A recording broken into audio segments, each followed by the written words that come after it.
प्रतियोगिता में जीतने के बाद युवक ने अपनी जीत का रहस्य सभी से साझा करते हुए राजा को संबोधित करते हुए कहा कि राजन, अगर मैं पहाड़ी की चोटी की तरफ देखता हुआ चलता तो मैं वहां तक कभी पहुंच ही नहीं पाता, लेकिन मेरी नजर मेरे कदमों पर थी। नजरें कदमों पर होने की वजह से मैं ऊंचाई नहीं देख पा रहा था, इसीलिए मेरा लक्ष्य थोड़ी सी दूरी तय करना होता था और थोड़ी थोड़ी दूरी तय करके मैं उस पहाड़ी की चोटी तक पहुंच गया। भावनगर के राजा ने अपनी 2 सुंदर पुत्रियों का विवाह करने के लिए एक प्रतियोगिता रखी थी। राज्य में जगह जगह मुनादी करा दी गई थी कि जो भी युवक 100 किलो का कवच पहनकर 1000 सीढ़ियां चढ़ेगा वही राजा के अनुसार उनकी पुत्रियों के लिए उचित वर होगा। राजा के कोई बेटा नहीं था तो उनकी पुत्रियों के साथ जिस युवक का विवाह होगा वही उस राज्य का अगला राजा कहलाएगा। उस राज्य का राजा बनने की अभिलाषा लिए 500 युवक इस प्रतियोगिता में शामिल होने के लिए राजा के दरबार में पहुंच जाते हैं। सभी युवकों के सामने राजा अपनी पुत्रियों को बुलाता है। राजा की बड़ी पुत्री तो बड़ी सुंदर थी, चंद्रमा की चांदनी जैसी उसके मुख पर लाली थी। मृगनयनी, सुगठित शरीर के सभी अंग और चाल ढाल में एक लज्जा। वहीं राजा की छोटी पुत्री अपनी बड़ी बहन जितनी तो रूपवान नहीं थी, लेकिन गुणवती वो भी थी। राजा ने सभा को संबोधित करते हुए कहा कि मैं सभी युवकों को बताना चाहता हूं कि मेरी बड़ी बेटी इस राज्य की सबसे रूपवान स्त्री है।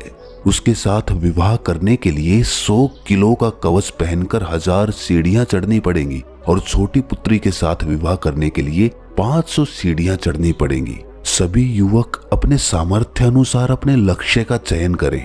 शुरुआती दौर में 500 युवक उस प्रतियोगिता में हिस्सा लेने के लिए तैयार थे।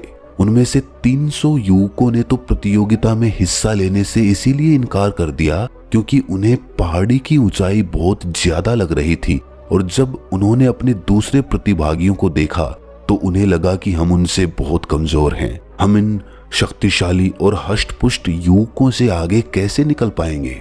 यात्रा या फिर कहें कि प्रतियोगिता शुरू करने से पहले ही उनके मन में अपने प्रति एक संशय का भाव उत्पन्न होने लग गया। कोई भी इंसान जब अपने जीवन में कोई नया कार्य करना चाहता है तो सबसे पहले उसे सेल्फ डाउट घेरता है। उस काम को लेकर जितनी अड़चनें हो सकती हैं वो सभी उसके अंदर विचार बनकर उभरने लगती हैं। दूसरों से सलाह लेने की कोशिश करता है तो वो उसकी हिम्मत को और ज्यादा तोड़ देते हैं। इसीलिए ज्यादातर लोग अपने मनचाहे काम की शुरुआत ही नहीं कर पाते हैं। कहानी पर वापस लौटते हुए 300 युवकों ने राजा को साफ इनकार कर दिया कि हम अपनी जान जोखिम में नहीं डाल सकते। हमें नहीं लगता कि हम इस प्रतियोगिता को जीत सकते हैं। आप कोई दूसरी प्रतियोगिता रखवा सकते थे। 200 युवकों में से 150 युवक छोटे लक्ष्य की तरफ प्रस्थान कर जाते हैं। उन्होंने सोचा कि 1000 सीढ़ियां तो बहुत ज्यादा है, लेकिन अगर मैं 500 सीढ़ियां भी चढ़ लेता हूं तो छोटी बेटी से तो मेरा विवाह हो ही जाएगा। चाहे वो इतनी रूपवती ना हो, लेकिन है तो राजा की बेटी ही। आखिर में सिर्फ 50 युवक 100 किलो का कवच पहनकर 1000 सीढ़ियां चढ़ने के लिए तैयार हुए। कुछ उत्साही युवक बड़े जोश में अपनी यात्रा की शुरुआत करते हैं, बड़ी जल्दी जल्दी चढ़ने लगते हैं। सबसे आगे चल रहे थे, लेकिन कुछ दूर चलने के बाद ही एक युवक का सीढ़ी पे से पैर फिसला और वो फिसलता हुआ सबके सामने पहाड़ी से नीचे आकर गिरा। इसके बाद उसकी जीवन लीला सभी के सामने समाप्त हो गई। अधिकतर युवकों के अंदर ये देखकर एक बिजली सी कौंध गई। अभी तक उन्हें लग रहा था कि हमारी जान को कोई खतरा नहीं है, लेकिन जब एक हष्टपुष्ट युवक को उन्होंने अपने सामने दम तोड़ते हुए देखा तो बहुत सारे युवकों ने वहीं से प्रतियोगिता से अपने पैर पीछे खींच लिए। अपने जीवन में भी जब कोई इंसान अपने लक्ष्य को जल्दी प्राप्त करना चाहता है, बहुत जोश और बहुत उत्साह के साथ आगे बढ़ता रहता है, तो कुछ समय बाद अपने मन मुताबिक जिसे परिणाम नहीं मिलता वो अपने लक्ष्य को छोड़कर वापस लौट जाता है। ऐसे नौजवानों में हुनर की कमी नहीं रहती है, कमी रहती है तो संयम की। वो सब कुछ बहुत जल्दी प्राप्त करना चाहते हैं और जब उन्हें नहीं मिलता तो वो निराश हो जाते हैं। ऐसे हुनरमंद युवक को अपने लक्ष्य से पीछे हटते देखकर दूसरे युवकों का भी हौसला पस्त हो जाता है। उनके मन में मुख्य विचार यही आता है कि जब इतना हुनरमंद आदमी ये काम नहीं कर पा रहा है तो हम कैसे कर पाएंगे। और वो सेल्फ कंपैरिजन के द्वंद्व में फंसकर उस लक्ष्य से पीछे हट जाता है। कहानी पर वापस लौटते हुए 300 सीढ़ियां पार करने के बाद राजा ने एक बहुत ही खूबसूरत कमरा बनवा रखा था, जहां पर इन युवकों के पैरों की मालिश करने के लिए उन्होंने अपने नौकर भेज रखे थे। अच्छे अच्छे खाने के पकवान बनवा कर भेजे थे। बचे कुचे युवक 300 सीढ़ियां पार करने के बाद जब अपने इस पहले पड़ाव पर पहुंचे तो अधिकतर लोग बुरी तरह से थक चुके थे। सबने सोचा कि अपने पैरों की मालिश करवा ली जाए और खाना अच्छी तरह से खा लिया जाए, फिर आगे चढ़ने में सुविधा होगी। मालिश करने वाले नौकर बड़े निपुण थे। उन्होंने उन्हें इतना आराम पहुंचाया कि बहुत सारे युवक वहीं पर घोड़े बेचकर सो गए।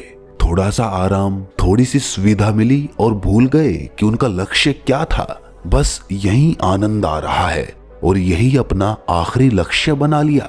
जीवन में जो लोग कुछ बड़ा हासिल करना चाहते हैं उन्हें छोटी छोटी उपलब्धियां मिलती ही हैं, लेकिन जो उन छोटी छोटी उपलब्धियों से संतुष्ट हो जाता है उन्हें कभी बड़ी उपलब्धि, बड़ा लक्ष्य प्राप्त नहीं हो पाता है।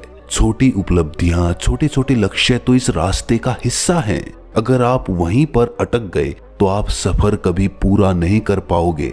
खैर, 300 सीढ़ियों के पहले पड़ाव पर सुख सुविधाएं मिलने के बाद भी जो लोग नहीं रुके वो अपने लक्ष्य की तरफ अग्रसर हो चलते हैं।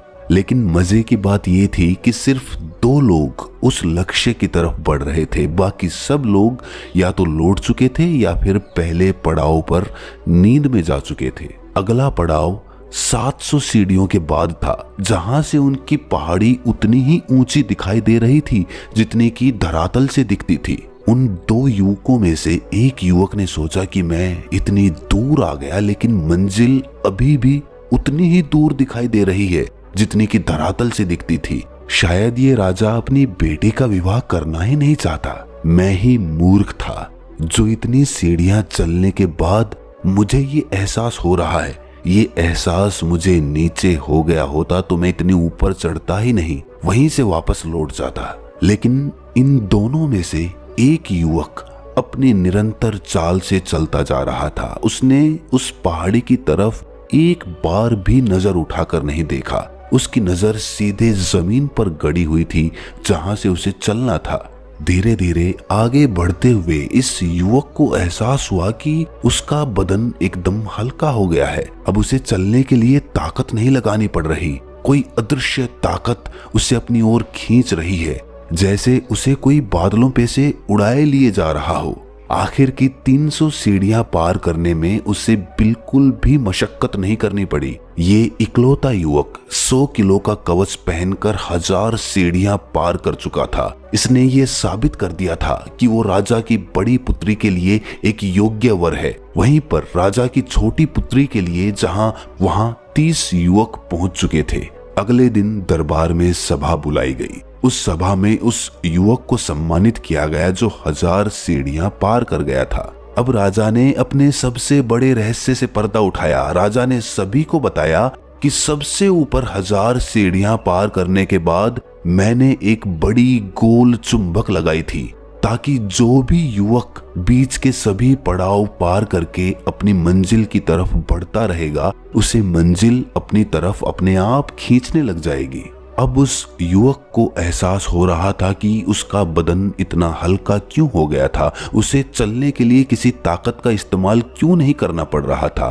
दरअसल उसका लोहे का कवच उस चुंबक के द्वारा खींचा जा रहा था, जिससे उसे चलने में बहुत हल्कापन महसूस हो रहा था। राजा ने सभी को संबोधित करते हुए कहा कि ये सभी के संयम, सभी की योग्यता और सभी की सूझबूझ की एक अनूठी परीक्षा थी। आखिर में जो दृढ़ निश्चय के साथ सिर्फ आगे बढ़ने पर अपना ध्यान टिकाए रहा, उसको मंजिल अपने आप अपनी तरफ खींच ले गई। दूर से लग रहा था कि मंजिल बहुत दूर है, लक्ष्य बहुत कठिन है, लेकिन जब पास पहुंचते अगर दृढ़ निश्चय मजबूत होता तो मंजिल अपने आप आपको अपनी तरफ ले जाती।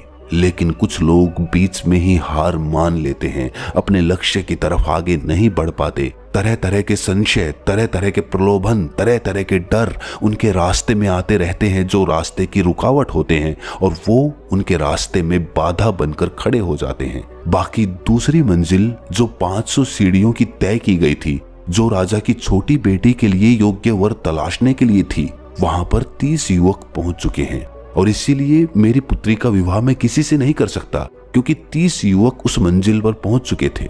राजा ने सभी को कहा कि जिन लोगों ने 500 सीढ़ियों का लक्ष्य चुना था वो अंदर से मजबूत नहीं है, उन्हें खुद पर विश्वास नहीं है कि वो 1000 सीढ़ियां चढ़ सकते हैं। इसीलिए इन लोगों को मैं अपनी छोटी बेटी के लिए भी योग्य वर नहीं मानता हूँ। दोस्तों, इस सफर में हमारे जीवन से जुड़ी हुई अनेक उलझनों का समाधान छुपा हुआ है, वो मैंने हर एक पड़ाव के साथ आपके साथ साझा किए। अगर आपको ये कहानी अच्छी लगी, सुनने योग्य लगी, किसी मदद की लगी, तो इसे दूसरों के साथ साझा करें और ऐसी ही कहानियां सुनने के लिए इस चैनल को सब्सक्राइब करें, नोटिफिकेशन बेल को प्रेस करें। तो मिलते हैं अगली कहानी में, तब तक के लिए अपना ख्याल रखें।